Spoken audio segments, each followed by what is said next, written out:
এই নি, এই বালা দুটো বাজারে গিয়ে বিক্রি করে আয়। এ কি, আমি কোথায় এলাম? এটা তো এক অন্যরকম দেশ।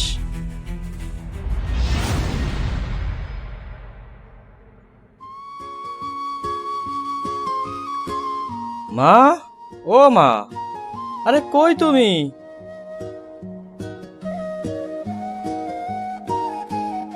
এই তো তুমি এখানে বসে আছো, আর আমি ডেকে মরতেছি।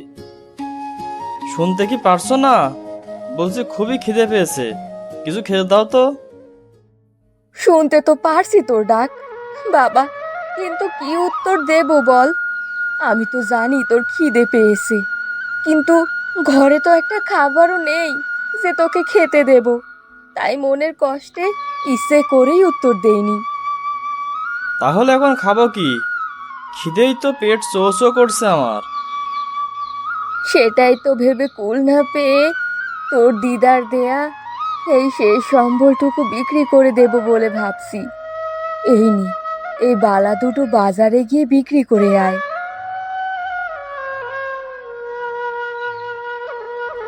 তারপর রাজেন তার মায়ের দেয়া সোনার বালাজোড়া নিয়ে বাজারে যায় বিক্রি করতে।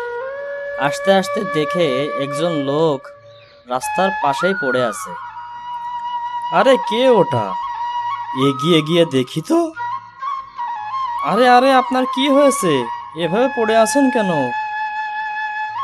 তুমি কে বাবা? আমাকে কিছু খেতে দিবে? আজ বহুদিন কিছু খাই না। না খেতে পেয়ে আমার চলার শক্তি হারিয়ে ফেলেছি। তাই যদি কিছু সাহায্য করতে খুব উপকার হতো। কি করি এখন?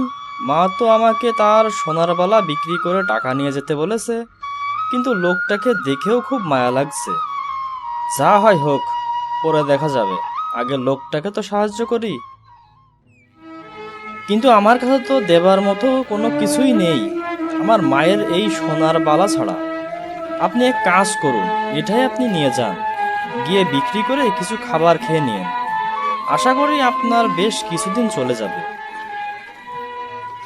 কিন্তু বাবা, তুমি যে এটা আমাকে দিলে, তার বদলে আমারও তো কিছু দেয়া দরকার। এতে কিছু সবজির বীজ আছে, এগুলো নিয়ে যাও, তোমার উপকারে আসবে। এই বলে প্রতীক তার কাছে থাকা বীজগুলো রাজেনকে দিয়ে দেয় এবং রাজেন এই বীজগুলো নিয়ে বাড়িতে চলে আসে। আসার পর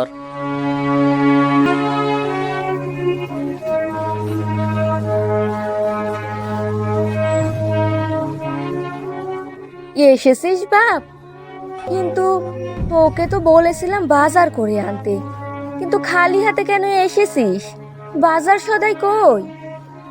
না মানে, আসলে মা, আমি তো বাজার করতে পারিনি। পথের মাঝে একজন অসহায় লোক খুব কষ্ট পাচ্ছিল ক্ষুধায়। তাকে তোমার বালা দুটো দিয়ে দিয়েছি এবং বলেছি কিছু কিনে খেতে। বলো মা, ঠিক করেছি না? হায় হায় হায় রে, এই বোকা ছেলেটাকে নিয়ে কি করব আমি?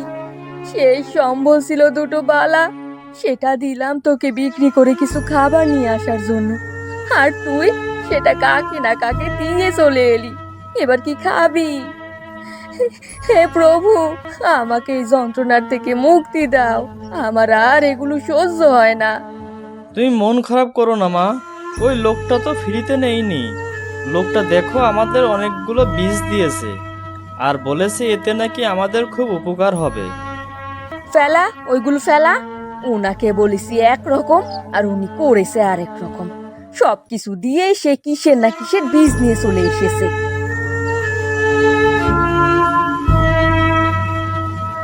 মায়ের মন খারাপ দেখে রাজনও খুব কষ্ট পায়। সে ভাবে আসলে সত্যি সে একটা বোকা। মন খারাপ করে বীজগুলো ছুঁড়ে ফেলে দেয় মাটিতে। পরদিন সকালে রাজেন ঘুম থেকে উঠে বাইরে এসে দেখে তার ছুঁড়ে ফেলা বীজ থেকে বিশাল বড় এক গাছ জন্মেছে, যেটা এর আগে কোনো দিন দেখেনি। গাছটি দেখে সে ভীষণ অবাক হয় এবং কৌতূহল নিয়ে সে গাছ বেয়ে উঠতে থাকে উপরে। উঠতে উঠতে সে পৌঁছে যায় এক অজানা দেশে। এ কি, আমি কোথায় এলাম?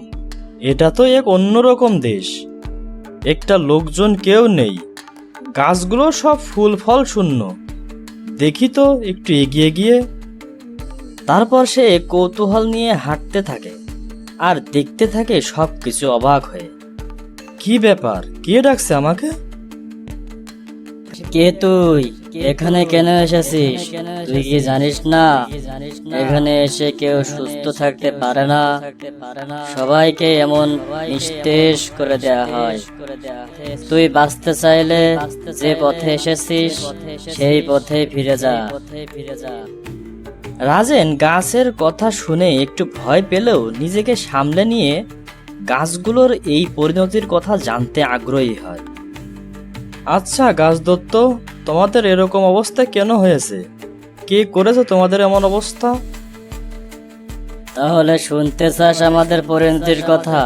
তাহলে শোন।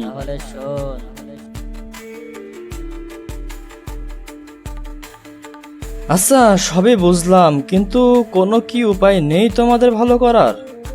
আছে তো, ওই সামনের দিকে একটা গাছ আছে। ওই গাছে দেখবি অনেকগুলো ফুল ধরে আছে। ওই ফুল নিয়ে আসতে হবে, এবং ওই যে দেখছিস ওই গুহায় বাস করে অভিশপ্ত দৈত্য, সেই দৈত্যর নাকে যদি এই ফুল ছোঁয়াতে পারিস তাহলে এই জগৎ হবে অভিশাপ মুক্ত, আর আমরা হয়ে যাব আগের মতো সবুজ। ঠিক আছে গাছ দত্ত, তোমরা চিন্তা করো না, আমি তোমাদের আগের মতো সবুজ করেই ছাড়ব। তারপর রাজেন সেই ফুল খোঁজার উদ্দেশ্যে রওনা হয় এবং কিছু দূর যাওয়ার পর সেই ফুল দেখতে পায়। তারপর সেই ফুল ছিঁড়ে নিয়ে আসে রাজেন। এরপর রওনা হয় সেই দৈত্যের গুহার উদ্দেশ্যে।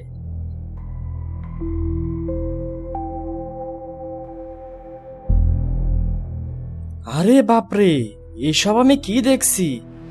এত সোনা হীরা মুক্তা তো আমি জীবনেও স্বপ্নেও দেখি নাই, কিন্তু দৈত্যটা কোথায়?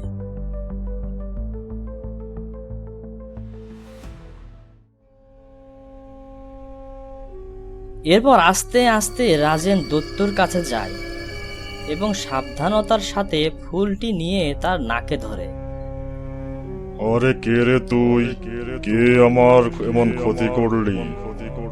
তোর এত বড় সাহস কি করে হলো আমার গুহাতে ঢোকার? আমাকে তো শেষ করে দিলি।